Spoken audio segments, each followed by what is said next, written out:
Você falou do cérebro, eu quero ouvir um pouquinho mais de vocês.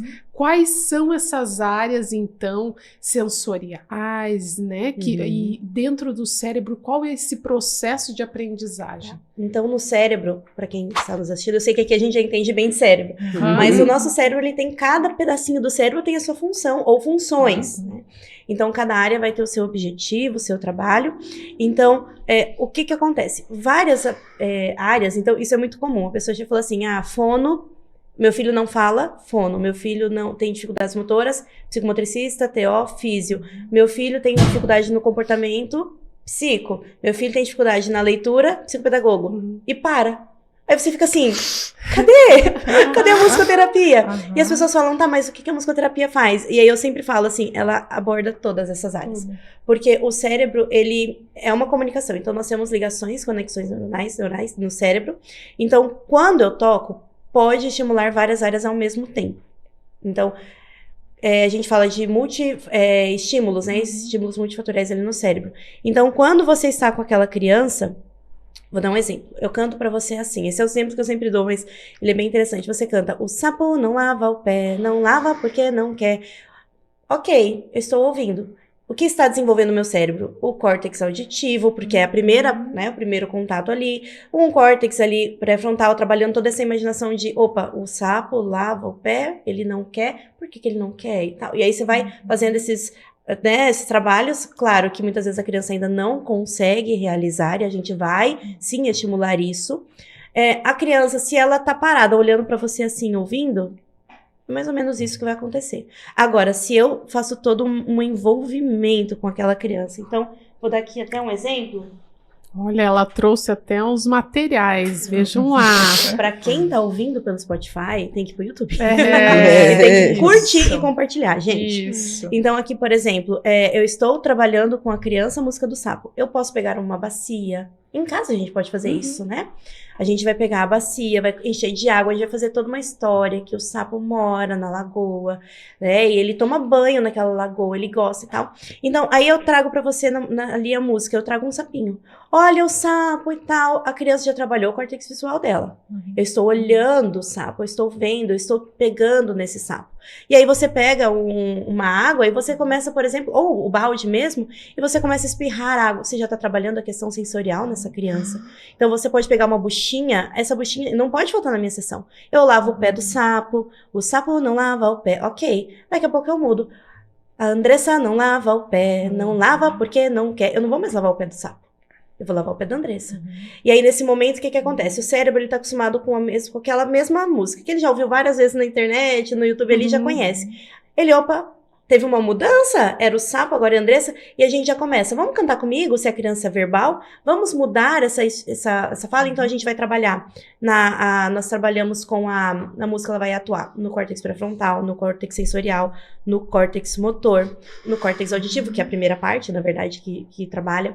Nós vamos trabalhar no hipocampo, onde trabalha bastante essa questão da memória. Nós vamos trabalhar a amígdala, que é a região onde vai trabalhar as emoções. Então, tá ligado muito à emoção. E aí, é um ponto muito importante da gente entender, principalmente na criança autista. Um exemplo bem simples.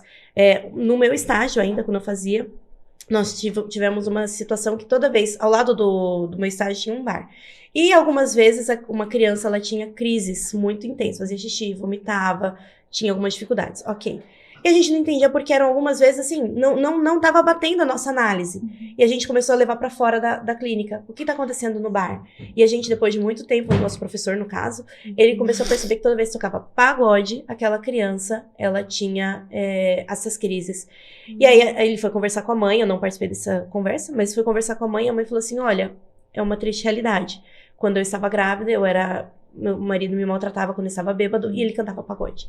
Então você vê que aquela criança na gestação, então o que é isso? É a amígdala mostrando, isso aqui não é legal. Isso aqui pra mim, não que o pagode não seja legal, não é isso. Mas pra aquela criança tinha uma versão. Então esse cérebro, ele nos mostra, né? Então, um exemplo, fechando parênteses aqui. Então, a amígdala, nós vamos trabalhar com a área da fala, nós vamos trabalhar com a área de associação visual. Então, essa noção corporal. Então, na mesma música, eu posso pedir pra gente pular a sala como um sapo, pular no ritmo. O ritmo é muito ruim, né? Na pulsação, no andamento dessa música. Então, esse cérebro, ele vai trabalhando. O cerebelo, ele é super estimulado. Então, o cerebelo, ele a função dele é também o equilíbrio e toda essa parte rítmica. Então, a criança tem dificuldade em sequência de comandos, eu vou trazer o ritmo para ela.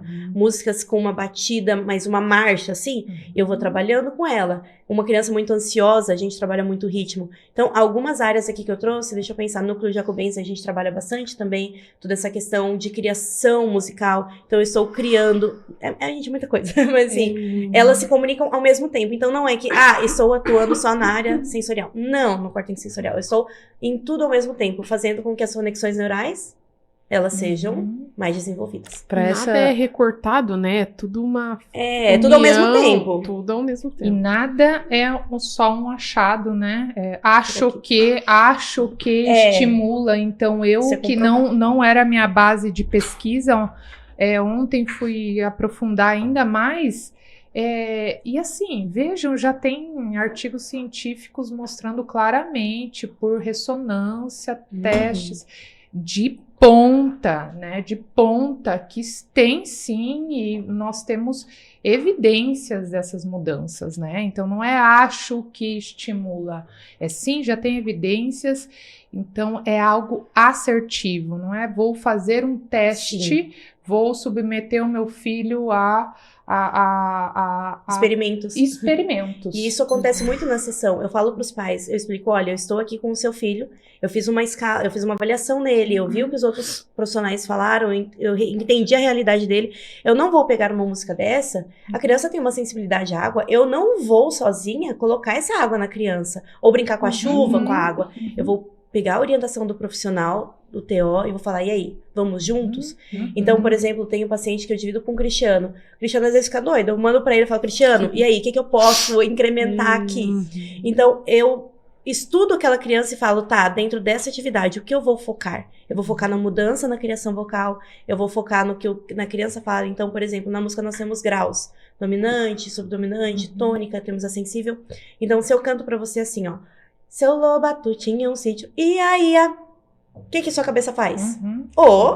Porque é natural, claro que já conhece, então, porque eu parei numa sensível, e você quer fechar numa tônica, você fala assim, não, eu preciso, porque o nosso cérebro, o sistema de recompensas, ele precisa do ciclo completo. E aí, quando eu faço isso em muitas músicas, né? Então, tem um paciente, eu não queria falar, mas eu não posso, né, dos casos, mas da família fala assim, ele não fala, ele não responde. E aí, a mãe, na primeira sessão, na segunda, ela fala assim, opa, ele completou sua música. O sapo não lava. Pra quem não tá vendo, né, eu tô fazendo um movimento com a boca do E e dando a dica visual.